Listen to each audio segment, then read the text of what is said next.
We finally left the end zone. Just look at this beautiful scenery. It's marvelous, even though it's a bit different from what we had pictured. We were able to secure a few basic resources and are storing them in our bus.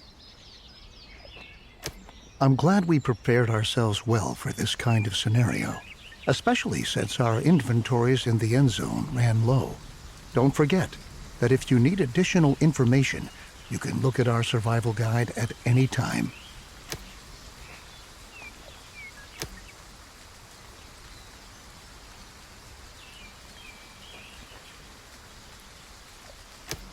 Well done. Everything you need to know should be right here. I think the time has come for us to at last build ourselves a new... Before we can construct buildings at all, we have to assign the profession builder to several settlers so that they can take care of construction contracts. In general, it's your responsibility to decide which tasks are important and how our settlers are supposed to be distributed to attend to them.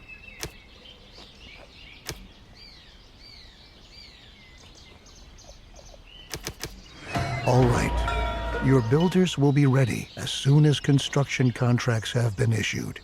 It's time to start focusing on our key and most basic need, water. The first thing we ought to do is to establish a working water supply.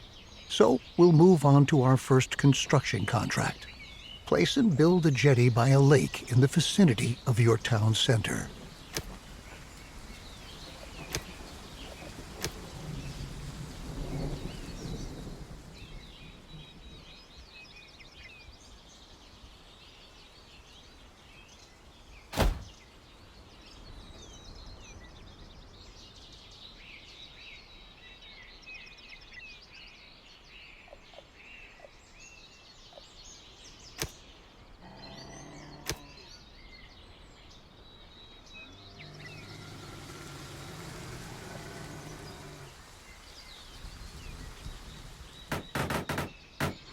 Very good.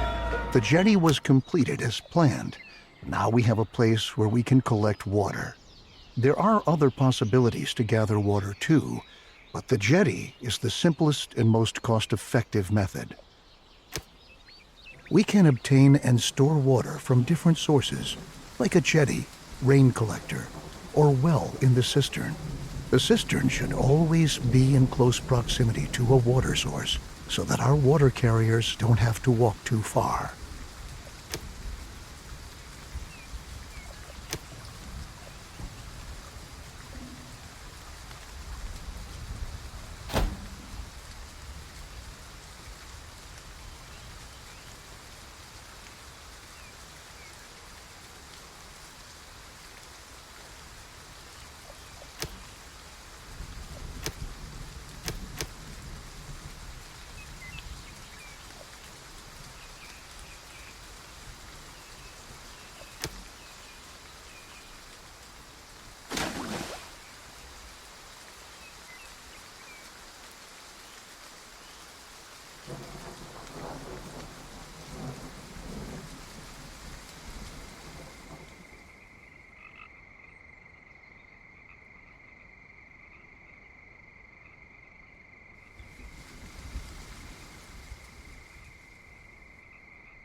Great.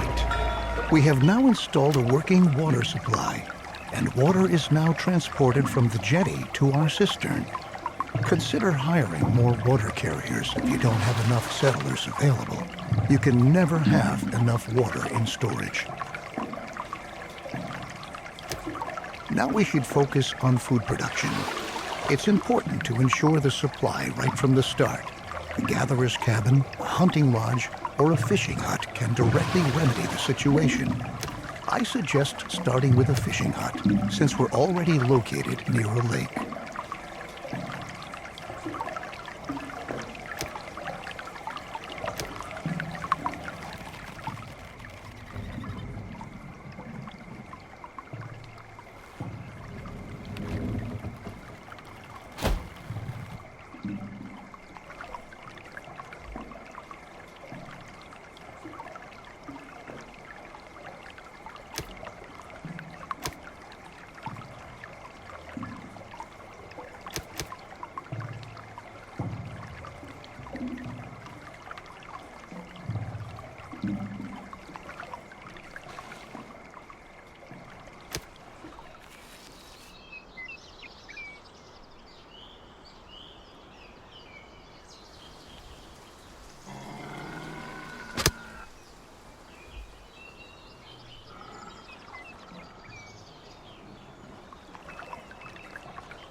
Good work.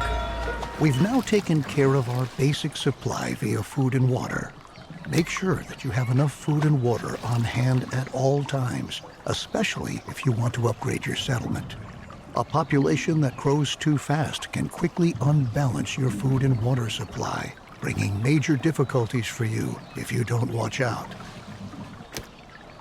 Crops are another excellent way of getting food, because they constantly grow as long as the soil is moist enough. Each seed has different yields and growing times. This means that it could take some time until your field is ready to be harvested, in contrast to your fishing hut, where production can be right away.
Looks good.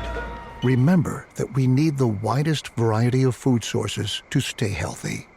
You should also plan ahead for drought periods that might come when it's not going to rain. Stock up on food and adapt your production to avoid bottlenecks. I'll show you a few more strategies later on. At the beginning, we don't have much scrap, wood, or other resources. We could build a production building, but to obtain resources as fast as possible, it's best that we start gathering right away. Assign a Gather All Resources task. All the settlers who haven't been assigned any profession by you are going to accept these kinds of tasks. In addition, settlers distribute resources within your settlement.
Since we now own plenty of resources, we can start to build a real production building.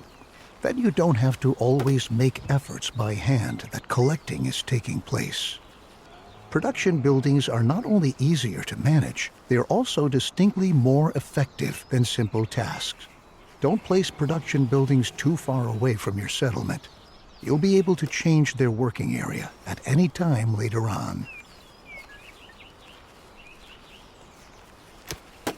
Right on.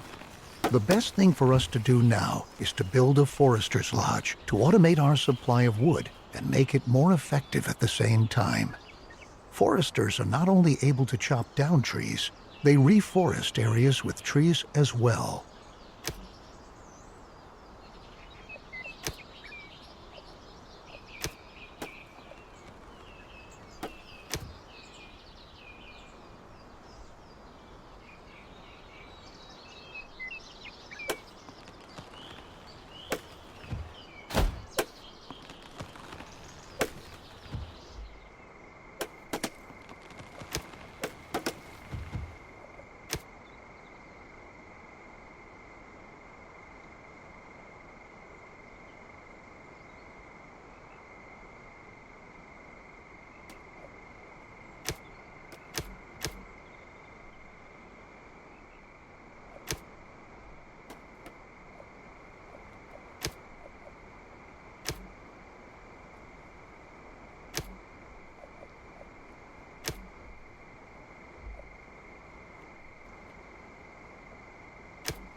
Good job.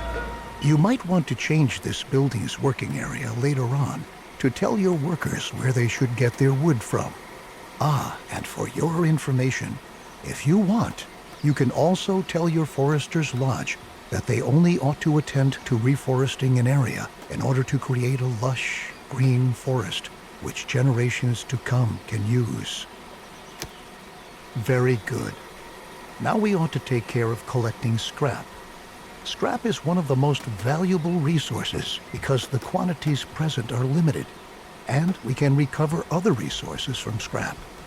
Unlike the task we just had, the scrap yard allows larger quantities of existing scrap to be dismantled than with ruins or wrecks.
Great.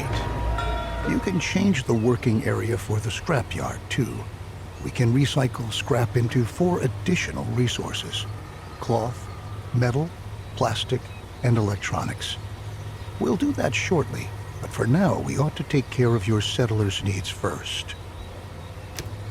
Our people want a place to sleep and live.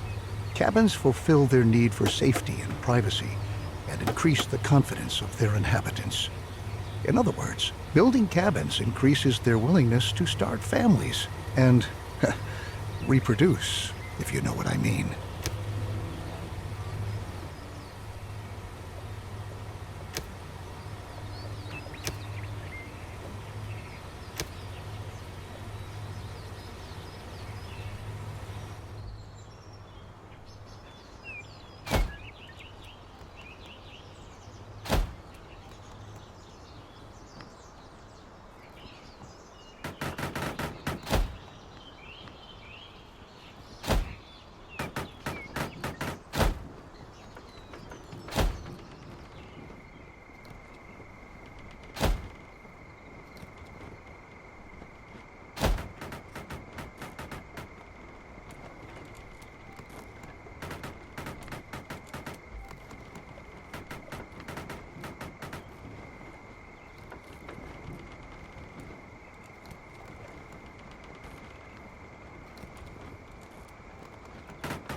Besides cabins, you can also provide sturdy houses and shelters as housing.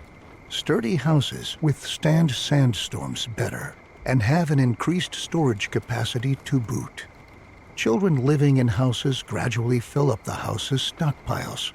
Settlers do not reproduce in a shelter because they lack privacy. Let's return from our excursion into housing and refocus on scrap. With the help of a recycler or refinery, scrap can be sorted into 4 different resources: A recycler always takes scrap apart, one resource at a time, while a refinery automatically produces all four resources. To start off, you should build a recycler and produce cloth.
You can instruct your recycler to produce a different resource at a time. It's important that you focus on the resources you really need, at least in the beginning.